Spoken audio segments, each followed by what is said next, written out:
Hello दोस्तों, आप सभी को मेरा नमस्कार। मैं हूं देवेंद्र सिंह और आज मैं आप सबको बताने वाला हूं सीएमए की जो एग्जाम होता है उसमें पेपर नंबर 4 है जिसका नाम है fundamental of business mathematics and statistics. इसके बारे में बताने वाला हूं कि इसका सिलेबस क्या है, पेपर में जो आपके आने वाला है उसके सिलेबस के बारे में बताने वाला हूं। इसमें जो सेक्शन डिवाइड किए गए हैं उन सेक्शन में वेटेज कितना है और उन सेक्शन में कितने टॉपिक डिसाइड किए गए, कितने टॉपिक है, कौन कौन से टॉपिक है, उन टॉपिक को कितने यूनिट में किया गया है, कितने यूनिट के अंदर उन टॉपिक को डिसाइड किया गया है, उन सब की जानकारी मैं आज इस वीडियो के लास्ट तक में देने वाला हूं। तो दोस्तों वीडियो के लास्ट तक बने रहिएगा, आज पूरी जानकारी लेके जाइएगा। इसके बाद एक एक करके टॉपिक की मैं वीडियो आप तक पहुंचाने वाला हूं जिससे कि आपका सितंबर 2020 का जो एग्जाम आने वाला है वो बेहतरीन तरीके से आपका एग्जाम हो जाए, मतलब कि निकल जाए, अच्छे से निकल तो जाता है कि थोड़ा बड़ा पढ़ रहे हो गया लेकिन और अच्छे से निकल जाए। तो उसके लिए आपको अभी से स्ट्रेटेजी अपने को अपनानी पड़ेगी कि किस टॉपिक को ज्यादा हम टाइम दें जिससे कि हमारा स्क्वायर है वो मैक्सिमम जा सके। ठीक है, तो चलिए स्टार्ट करते हैं, सिलेबस को समझते हैं कि कैसा सिलेबस किसके अकॉर्डिंग हमको पढ़ाई अभी से करना पड़ेगा। ठीक है, तो चलिए हम समझते हैं कि जो पेपर नंबर 4 है fundamental of business mathematics and statistics, जिसको शॉर्ट फॉर्म में हम FBMS के नाम से जानते हैं। ये पेपर जो टोटल है 100 मार्क्स का आता है जिसमें से दो सेक्शन डिसाइड बनाए गए हैं या डिसाइड किए गए हैं, section A and section B. अब देखो यहीं से आपको सोचना है कि सेक्शन ए में ऐसा क्या है, सेक्शन ए में बी में क्या है हमारे पास, और ऐसा वेटेज क्यों है, हमको ज्यादा किसकी प्रोबेबिलिटी देनी चाहिए, टाइम किसको ज्यादा देना है। तो देखिए सेक्शन जो ए है वो 40 मार्क्स का दिया गया है, मतलब 40 मार्क्स इन द सेंस 40% है आपका। ठीक है, जो दूसरा दिया गया है आपका वो 60% का दिया गया है, मतलब सेक्शन बी से जो आने वाला है आपके पेपर में वो 60% आने वाला है। अब देखिए, अब थोड़ा सा हम आगे और बताते हैं। इसको सेक्शन ए में जो दिया गया है वो है फंडामेंटल्स बिजनेस मैथमेटिक्स, इसको शॉर्ट फॉर्म में बोलते हैं दोस्तों FBM। मतलब समझ में आ गया होगा कि ये मैंने F लिया है, ये मैंने B लिया है, ये मैंने M लिया है। इनको शॉर्ट फॉर्म में FBM के नाम से भी जाना जाता है। इसमें दो यूनिट बनाई गई है। दो यूनिट कौन कौन सी हैं? पहली यूनिट का नाम है अरिथमेटिक्स और दूसरी यूनिट का नाम है अलजेब्रा। भैया अरिथमेटिक तो बहुत सारा होता है लेकिन हमको पढ़ना कितना है ये बात तो पता चल जाए तो हम उसके अकॉर्डिंग अपनी तैयारी करेंगे।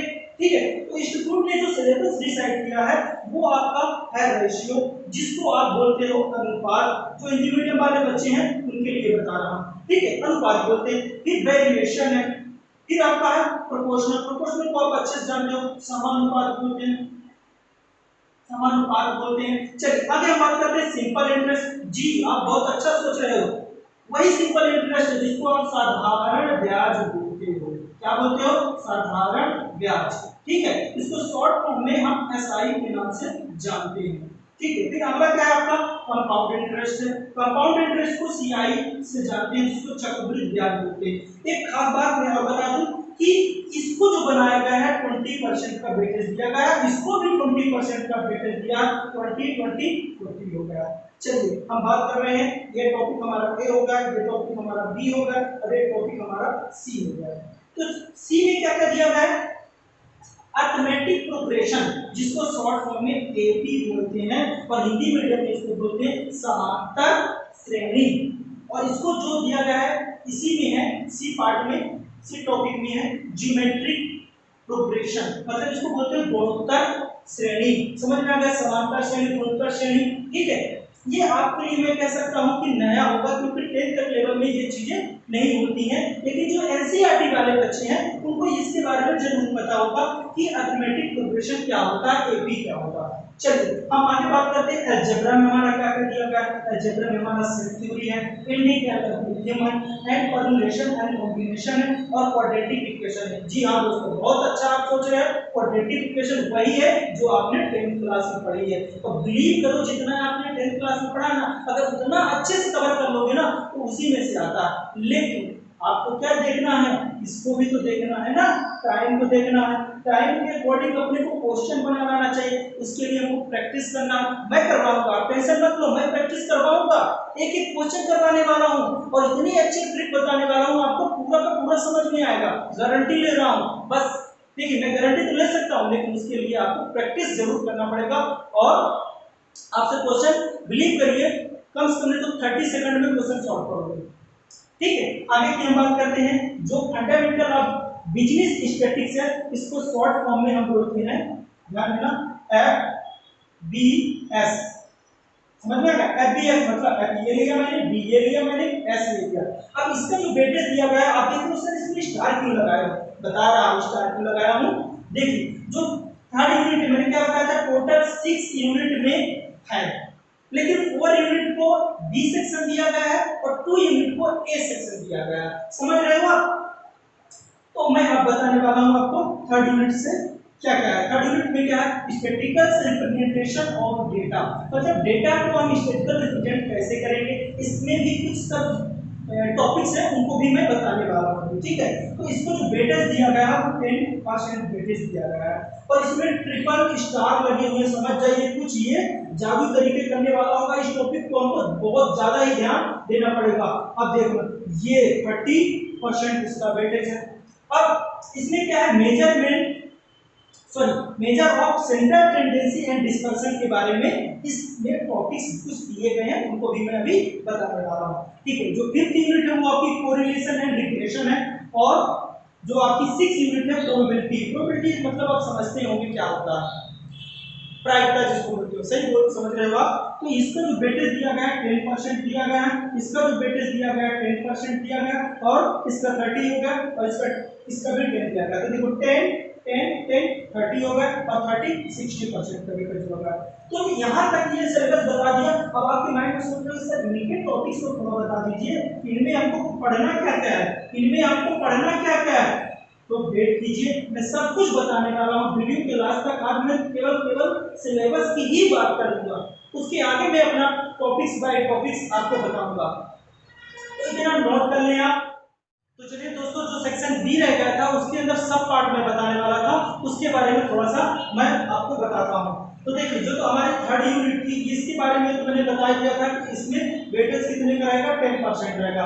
अब इसके अंदर जो सब यूनिट्स हैं या सब टॉपिक्स हैं वो कौन कौन से टॉपिक हैं, फिर डायग्रामेटिक्स रिप्रेजेंटेशन ऑफ डेटा पढ़ेंगे, इसमें स्टैटिस्टिकल रिप्रेजेंटेशन डेटा में प्रोग्रेसिव डिस्ट्रीब्यूशन पढ़ेंगे और graphical representation of frequency distribution, फिर हिस्टोग्राम पढ़ेंगे, फ्रीक्वेंसी पॉलीगॉन्स पढ़ेंगे, पॉलीगॉन्स कर्व होता ओल्किन और पाई चार्ट। इसमें से दो चीज ज्यादा इंपॉर्टेंट है, आप समझना कि जो पाई चार्ट होता है, हिस्टोग्राम्स होता है, इनको थोड़ा सा ज्यादा हमको ध्यान देना है। अब हम बात करते हैं जो यूनिट आपकी 4 दी गई है, ठीक है। तो यूनिट 4 का जो वेटेज मैंने बताया था 30% है, मतलब अगर देखा जाए तो जितनी भी यूनिट्स है उनमें से सबसे ज्यादा जो वेटेज है आपका 4 यूनिट में है। लेकिन 4 यूनिट में थोड़ा सा 4 तारे इसलिए लगा रहा हूँ कि अपने को फोकस इसी से करना है और जो मेरा लेक्चर आने वाला है इसी टॉपिक से आने वाला है। ठीक है, तो चलिए measurement of central tendency and dispersion के बारे में इसमें दिया गया है। अब जो मेजरमेंट ऑफ सेंट्रल टेंडेंसी क्या होती है, आपकी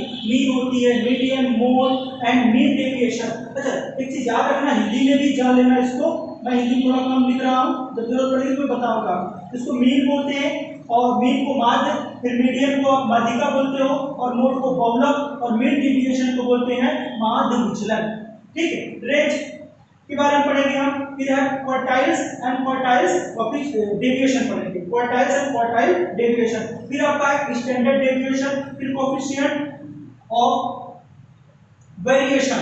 ठीक है, coefficient of variation, Karl Pearson and Bowley's coefficient और एस्टिवनेस ग्रुप पढ़ेंगे। तो इतने टॉपिक्स इसमें मेजर सेंट्रल टेंडेंसी में पढ़ने वाले हैं। इनमें तो थोड़ा सा आपने इनका तो नाम अच्छे से सुना होगा इन लोगों को, क्योंकि ये थोड़ा सा 10th 9th 10th की भी इनमें दिया गया है। लेकिन अपने को इतना ज्यादा उसको डिस्क्राइब करके नहीं लिखना, अपने को फटाफट आंसर आना चाहिए। उसके लिए काम चाहिए, कंसेप्ट अच्छा होना चाहिए। कंसेप्ट मैं कराऊंगा और आंसर आएगा 30 सेकंड में, आंसर आएगा गारंटी। ये हो गया आपका यूनिट 4। और 5th नंबर में जो दिया गया है उसको मैंने आपको पहले से बता चुका हूं, 10 वेटेज दिया गया, 10% वेटेज दिया गया।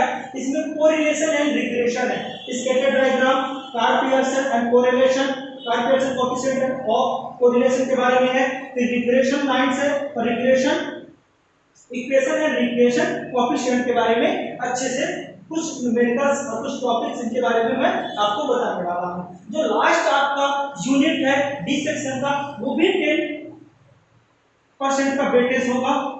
अब देखेंगे इसमें इसमें क्या इंडिपेंडेंट एंड डिपेंडेंट इवेंट्स होंगे।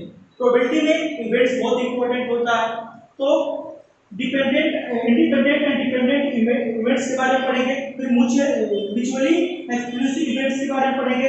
जो बी टॉपिक, ये टॉपिक में ये सारी चीज दिया, बी टॉपिक में थोड़ा सा समझना, total and compound probability bias theorem, यहाँ पे कुछ दो थ्योरम्स हैं जो उनके बारे में थोड़ी सी हम अच्छे से समझेंगे। कौन सी थ्योरम है? बायस थ्योरम। और फिर लास्ट में एक चीज दिया गया था मैथमेटिकली एक्सपेक्टेशन। प्रोबेबिलिटी क्या होती है भाई?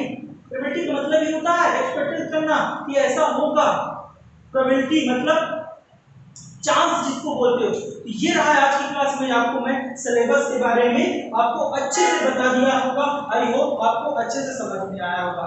अब अगली क्लास में जब मैं मिलूंगा तो आपके बी सेक्शन से ये 4 जो यूनिट दिया गया है इससे रिलेटेड कुछ न्यूमेरिकल्स, आइडियाज एंड पूरा फॉर्मूला, ट्रिक्स जो भी कुछ होता है एक एक करके मैं बताऊंगा। अब ऐसा तो है नहीं कि एक ही लेक्चर में पूरा कुछ बता दूंगा, एक एक करके पूरा का पूरा मैं आपको अच्छे से बताने वाला हूं। और जो आपकी इंस्टीट्यूट सिलेबस डिसाइड की है, पुराने क्वेश्चन है, उनको भी करवाने वाला हूं। तो मिलते हैं नेक्स्ट वीडियो के साथ। आप सभी को एक बार फिर से मेरा धन्यवाद। अगर आपने अभी तक चैनल को हमारे सब्सक्राइब नहीं किया है तो सब्सक्राइब, लाइक एंड शेयर जरूर कीजिएगा, जिससे कि हम, और बेल आइकन को बटन को दबाना तो भूलिएगा ही मत, क्योंकि अगर वो नोटिफिकेशन आपके लिए काम रहेगा, क्योंकि जैसे ही मैं वीडियो डालूंगा आपके पास नोटिफिकेशन आ जाएगा। और आप अच्छे समझते हो कि आपका बहुत इंपॉर्टेंट टाइम्स है, क्योंकि टाइम अपने पास कम है और हमको करना ज्यादा है। तो एक एक करके सब कुछ समझेंगे। पेशेंट रखिए, तो का पेशेंस रखिए, आपको एक एक सब कुछ समझाने वाला हूँ। तो इसी के साथ एक बार अगेन आपको सभी को मेरा नमस्कार। मिलते हैं नेक्स्ट वीडियो के साथ।